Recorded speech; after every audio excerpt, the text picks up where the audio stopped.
सर्वस्वरूपे सर्वेशे सर्वशक्ति समन्विते व्यवस्त्राही नौ देवी दुर्गे देवी नमोस्तुते।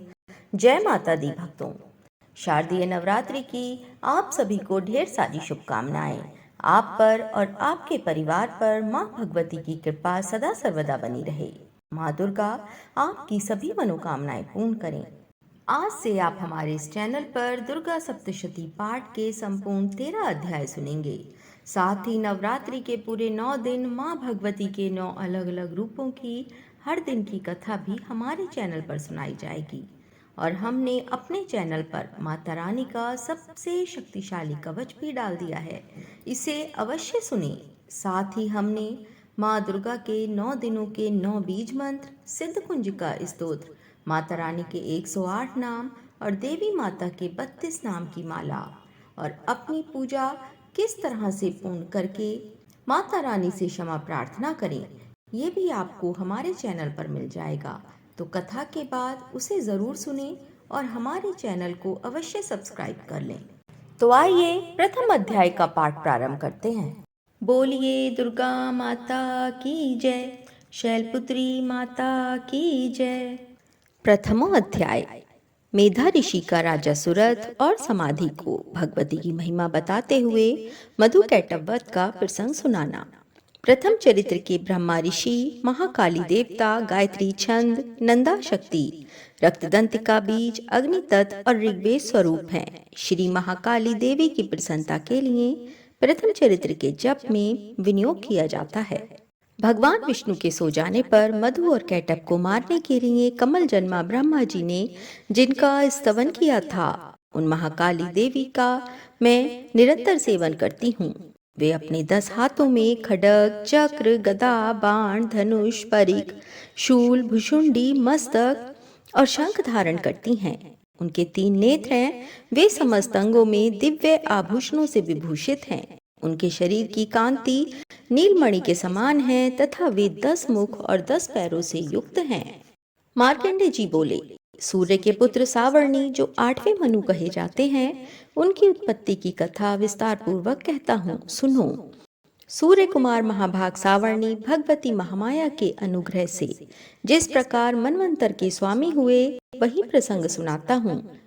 पूर्व काल की बात है। स्वारोचिष मनवंतर में सुरथ नाम के एक राजा थे जो चैत्र वंश में उत्पन्न हुए थे।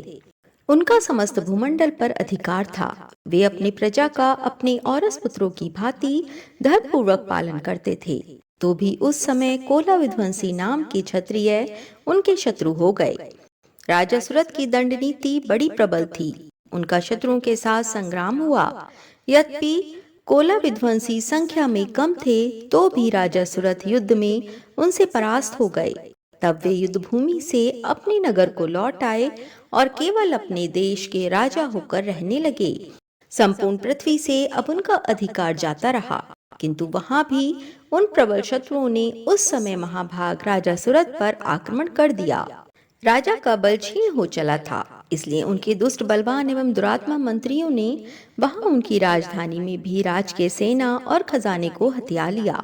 सुरथ का प्रभुत्व नष्ट हो चुका था, इसलिए वे शिकार खेलने के बहाने घोड़े पर सवार हो वहां से अकेले ही एक घने जंगल में चले गए। वहां उन्होंने विप्रवर मेधा मुनि का आश्रम देखा, जहां कितने ही हिंसक जीव अपनी स्वाभाविक हिंसा वृत्ति छोड़कर परम शांत भाव से रहते थे। मुनि के बहुत से शिष्य उस वन की शोभा बढ़ा रहे थे। वहां जाने पर मुनि ने उनका सत्कार किया और वे उन मुनि श्रेष्ठ के आश्रम पर इधर उधर विचरते हुए कुछ काल तक रहे। फिर ममता से आकृष्ट चित्त होकर वहां इस प्रकार चिंता करने लगे, पूर्व काल में मेरे पूर्वजों ने जिसका पालन किया था, वही नगर आज मुझसे रहित है। पता नहीं मेरे दुराचारी भृत्यगण उसकी धर्म पूर्वक रक्षा करते हैं या नहीं। जो सदा मत की वर्षा करने वाला और शूरवीर था, वह मेरा प्रधान हाथी अब शत्रुओं के अधीन होकर ना जाने किन भोगों को भोगता होगा। जो लोग मेरी कृपा, धन और भोजन पाने से सदा मेरे पीछे पीछे चलते थे, वे निश्चय ही अब दूसरे राजाओं का अनुसरण करते होंगे। उन अपव्ययी लोगों के द्वारा सदा खर्च होते रहने के कारण अत्यंत कष्ट से जमा किया हुआ मेरा वह खजाना खाली हो जाएगा। ये तथा और भी कई बातें राजा सुरथ निरंतर सोचते रहते थे। एक दिन उन्होंने वहां विप्रवर मेधा के आश्रम के निकट एक वैश्य को देखा और उससे पूछा, भाई तुम कौन हो? यहाँ तुम्हारे आने का क्या कारण है? तुम क्यों शोकग्रस्त और अनमने से दिखाई देते हो? राजा सुरथ का ये प्रेम पूर्वक कहा हुआ वचन सुनकर वैश्य ने विनीत भाव से उन्हें प्रणाम करके कहा। वैश्य बोला, राजन, मैं धनियों के कुल में उत्पन्न एक वैश्य हूँ। मेरा नाम समाधि है। मेरे दुष्ट स्त्री पुत्रों ने धन के लोभ से मुझे घर से बाहर निकाल दिया है। मैं इस समय धन, स्त्री और पुत्रों से वंचित हूँ। मेरे विश्वसनीय बंधुओं ने मेरा ही धन लेकर मुझे दूर कर दिया है, इसलिए दुखी होकर मैं वन में चला आया हूँ। यहाँ रहकर मैं इस बात को नहीं जानता कि मेरे पुत्रों की, स्त्री की और स्वजनों की कुशल है या नहीं। इस समय घर में वे कुशल से रहते हैं अथवा उन्हें कोई कष्ट है। वे मेरे पुत्र कैसे हैं? क्या वे सदाचारी हैं अथवा दुराचारी हो गए हैं? राजा ने पूछा, जिन लोभी स्त्री पुत्र आदि ने धन के कारण तुम्हें घर से निकाल दिया, उनके प्रति तुम्हारे चित्त में इतना स्नेह का बंधन क्यों है? वैश्य बोला, आप मेरे विषय में जैसी बात कहते हैं वह सब ठीक है, किंतु क्या करूं, मेरा मन निष्ठुरता नहीं धारण करता। जिन्होंने धन के लोभ में पड़कर पिता के प्रति स्नेह, पति के प्रति प्रेम तथा आत्मीय जन के प्रति अनुराग को तिलांजलि दे मुझे घर से निकाल दिया है, उन्हीं के प्रति मेरे हृदय में इतना स्नेह है।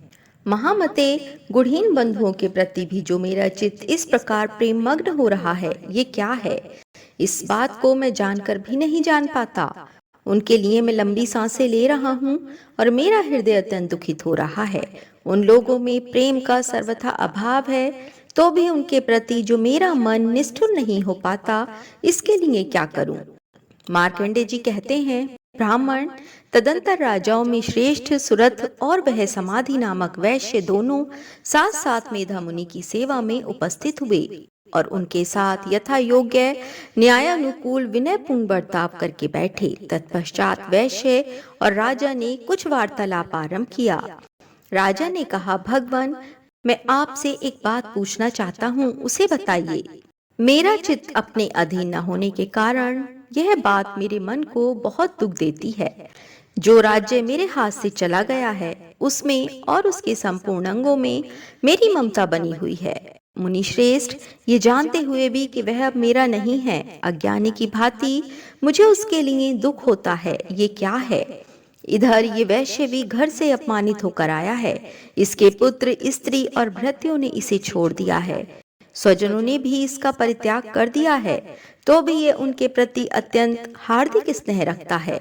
इस प्रकार ये तथा मैं दोनों ही बहुत दुखी हैं। जिसमें प्रत्यक्ष दोष देखा गया है, उस विषय के लिए भी हमारे मन में ममता जनित आकर्षण पैदा हो रहा है। महाभाग, हम दोनों समझदार हैं, तो भी हम में जो मोह पैदा हुआ है, ये क्या है? विवेक शून्य पुरुष की भांति मुझ में और इसमें भी ये मूर्ता प्रत्यक्ष दिखाई देती है।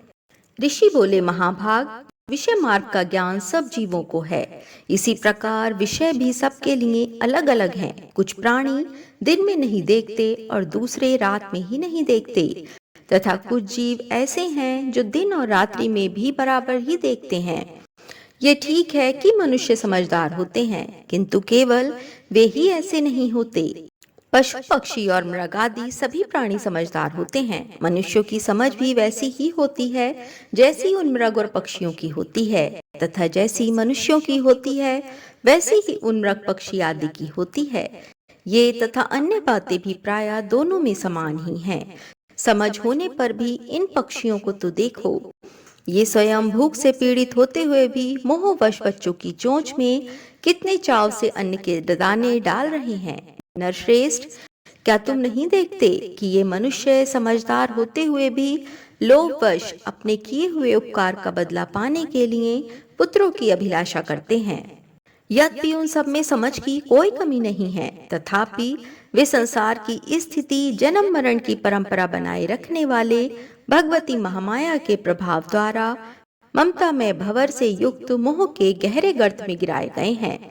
इसलिए इसमें आश्चर्य नहीं करना चाहिए। जगदीश्वर भगवान विष्णु की योग निद्रा रूपा जो भगवती महामाया है, उन्हीं से ये जगत मोहित हो रहा है। वे भगवती महामाया ज्ञानियों के भी चित्त को बलपूर्वक खींचकर मोह में डाल देती हैं। वे ही इस संपूर्ण चराचर जगत की सृष्टि करती हैं तथा वे ही प्रसन्न होने पर मनुष्यों को मुक्ति के लिए वरदान देती हैं। वे ही पराविद्या, संसार बंधन और मोक्ष की हेतुभूता सनातनी देवी तथा संपूर्ण ईश्वरों की भी अधीश्वरी हैं। राजा ने पूछा, भगवान जिन्हें आप महामाया कहते हैं, वे देवी कौन हैं? ब्राह्मण, उनका आविर्भाव कैसे हुआ तथा उनके चरित्र कौन कौन हैं? ब्रह्मवेत्ताओं में श्रेष्ठ महर्षि, उन देवी का जैसा प्रभाव हो, जैसा स्वरूप हो और जिस प्रकार प्रादुर्भाव हुआ हो, वह सब मैं आपके मुख से सुनना चाहता हूँ। ऋषि बोले, राजन, वास्तव में तो वे देवी नित्य स्वरूपा ही हैं। संपूर्ण जगत उन्हीं का रूप है तथा उन्होंने समस्त विश्व को व्याप्त कर रखा है। तथापि उनका प्राकट्य अनेक प्रकार से होता है, वह मुझसे सुनो। यद्यपि वे नित्य और अजन्मा हैं, तथापि जब देवताओं का कार्य सिद्ध करने के लिए प्रकट होती हैं, उस समय लोक में उत्पन्न हुई कहलाती हैं। कल्प के अंत में जब संपूर्ण जगत एकार्णव में निमग्न हो रहा था और सबके प्रभु भगवान विष्णु शेषनाग की शैया बिछाकर योग निद्रा का आश्रय ले सो रहे थे, उस समय उनके कानों के मैल से दो भयंकर असुर उत्पन्न हुए, जो मधु और कैटप के नाम से विख्यात थे। वे दोनों ब्रह्मा जी का वध करने को तैयार हो गए। भगवान विष्णु के नाभि कमल में विराजमान प्रजापति ब्रह्मा जी ने जब उन दोनों भयानक असुरों को अपने पास आया और भगवान विष्णु को सोया हुआ देखा, तब एकाग्रचित होकर उन्होंने भगवान विष्णु को जगाने के लिए उनके नेत्रों में निवास करने वाली योग निद्रा का स्तवन आरंभ कर दिया, जो इस विश्व की अधीश्वरी, जगत को धारण करने वाली, संसार का पालन और संहार करने वाली तथा तेजा स्वरूप भगवान विष्णु की अनुपम शक्ति हैं। उन्हीं भगवती निद्रा देवी की भगवान ब्रह्मा स्तुति करने लगे। ब्रह्मा जी ने कहा, देवी तुम ही स्वाहा, तुम ही स्वधा और तुम ही वषटकार हो। स्वर भी तुम्हारे ही स्वरूप हैं, तुम ही जीवनदायिनी सुधा हो। नित्य अक्षर प्राणायाम में अकार, उकार, मकार इन तीन मात्राओं के रूप में तुम ही स्थित हो तथा इन तीन मात्राओं के अतिरिक्त जो बिंदु रूपा नित्य अर्धमात्रा है, जिसका विशेष रूप से उच्चारण नहीं किया जा सकता, वह भी तुम ही हो। देवी तुम ही संध्या, सावित्री तथा परम जननी हो। देवी तुम ही इस विश्व ब्रह्मांड को धारण करती हो। तुमसे ही इस जगत की सृष्टि होती है, तुम ही से इस जगत का पालन होता है और सदा तुम ही कल्प के अंत में सबको अपना ग्रास बना लेती हो। जगन्मयी देवी, इस जगत की उत्पत्ति के समय तुम सृष्टि रूपा हो, पालन काल में स्थिति रूपा हो तथा कल्पांत के समय संहार रूप धारण करने वाली हो। तुम ही महाविद्या, महामाया, महामेधा, महास्मृति, महामोह रूपा, महादेवी और महासुरी हो। तुम ही तीनों गुणों को उत्पन्न करने वाली सबकी प्रकृति हो। भयंकर काल रात्रि, महारात्रि और मोहरात्रि भी तुम ही हो। तुम ही श्री, तुम ही ईश्वरी, तुम ही और तुम ही बोध स्वरूपा बुद्धि हो। लज्जा, पुष्टि, तुष्टि, शांति और क्षमा भी तुम ही हो। तुम खड्ग धारिणी, शूल धारिणी, घोर रूपा तथा गदा, चक्र, शंख और धनुष धारण करने वाली हो। बाण, भुषुंडी और परिघ ये भी तुम्हारे अस्त्र हैं। तुम सौम्य और सौम्यतर हो। इतना ही नहीं, जितने भी सौम्य एवं सुंदर पदार्थ हैं, उन सब की अपेक्षा तुम अत्यधिक सुंदरी हो। पर और अपर सबसे परे रहने वाली परमेश्वरी तुम ही हो। सर्वस्वरूपे देवी, कहीं भी सत सतरूप जो कुछ वस्तुएं हैं और उन सब की जो शक्ति है, वह तुम ही हो। ऐसी अवस्था में तुम्हारी स्तुति क्या हो सकती है? जो इस जगत की सृष्टि, पालन और संहार करते हैं, उन भगवान को भी जब तुमने निद्रा के अधीन कर दिया है, तब तुम्हारी स्तुति करने में यहाँ कौन समर्थ हो सकता है?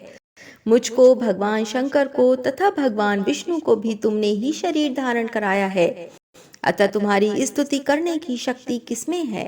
देवी तुम तो अपने इन उदार प्रभावों से ही प्रशंसित हो। ये जो दोनों दुर्धुष असुर मधु और कैटभ हैं, इनको मुंह में डाल दो और जगदीश्वर भगवान विष्णु को शीघ्र ही जगा दो।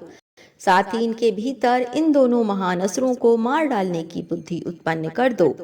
ऋषि कहते हैं, राजन, जब ब्रह्मा जी ने वहां मधु और कैटभ को मारने के उद्देश्य से भगवान विष्णु को जगाने के लिए तमोगुण की अधिष्ठात्री देवी योग निद्रा की इस प्रकार स्तुति की, तब वे भगवान के नेत्र, मुख, नासिका, बाहु, हृदय और वक्षस्थल से निकलकर अव्यक्त जन्मा ब्रह्मा जी की दृष्टि के समक्ष खड़ी हो गईं। योग निद्रा से मुक्त होने पर जगत के स्वामी भगवान जनार्दन उसे कार्णव के जल में शेषनाग की शैया से जाग उठे। फिर उन्होंने उन दोनों असुरों को देखा। वे दुरात्मा मधु और कैटभ अत्यंत बलवान तथा पराक्रमी थे और क्रोध से लाल आंखें किए ब्रह्मा जी को खा जाने के लिए उद्योग कर रहे थे। तब भगवान श्री हरि ने उठकर उन दोनों के साथ 5000 वर्षों तक केवल बाहु युद्ध किया। वे दोनों भी अत्यंत बल के कारण उन्मत्त हो रहे थे। इधर महामाया ने भी उन्हें मोह में डाल रखा था, इसलिए वे भगवान विष्णु से कहने लगे, हम तुम्हारी वीरता से संतुष्ट हैं, तुम हम लोगों से कोई वर मांगो। श्री भगवान बोले, यदि तुम दोनों मुझ पर प्रसन्न हो तो अब मेरे हाथ से मारे जाओ, बस इतना सा ही मैंने वर मांगा है, यहाँ दूसरे किसी वर से क्या लेना है। ऋषि कहते हैं, इस प्रकार धोखे में आ जाने पर जब उन्होंने संपूर्ण जगत में जल ही जल देखा, तब कमल नयन भगवान से कहा, जहाँ पृथ्वी जल में डूबी हुई ना हो, जहाँ सूखा स्थान हो, वहीं हमारा वध करो।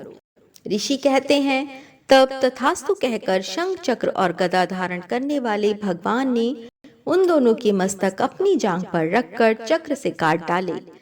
इस प्रकार ये देवी महामाया ब्रह्मा जी की स्तुति करने पर स्वयं प्रकट हुई थीं। अब पुनः तुमसे उनके प्रभाव का वर्णन करता हूँ, सुनो। इस प्रकार श्री मार्कंडेय पुराण में सार्वणिक मनवंतर की कथा के अंतर्गत देवी महात्म्य में मधु कैटभ वध नामक पहला अध्याय पूरा हुआ। बोलिए दुर्गा माता की जय, अम्बे माता की जय।